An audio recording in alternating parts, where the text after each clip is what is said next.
Ma jeunesse, je la passe en banlieue dans une ZUP entourée de béton gris, d'un bois et d'un centre social. Engagé dans le milieu associatif, l'éducation populaire, mon père me transmet les valeurs portées par les centres sociaux. Mon maître mot n'aura de cesse de véhiculer, partager et vivre ces valeurs. Plus doué pour la création artistique, le lien humain, je m'oriente vers le métier d'éducateur spécialisé. Mon diplôme en poche, je pars, à l'âge de 22 ans, vivre à l'île de la Réunion.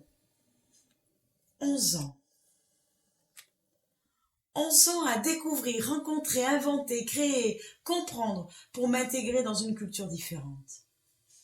Ma créativité, je la mets au service de ma mission éducative. Je m'engage aussi dans une association reconnue d'utilité publique, de prévention, d'information et de lutte contre l'exclusion des personnes atteintes du sida. 2000, retour en France. Commence alors un long cheminement. Je me souviens d'avoir écrit un jour qu'un éducateur doit être sensible à l'évolution des besoins humains dans la société. Il doit avoir une démarche de repérage de ses besoins pour adapter et faire évoluer sa pratique. C'est ainsi que je décide de me former au métier d'art thérapeute et celui de sophrologue, que je compléterai plus tard par celui de formatrice.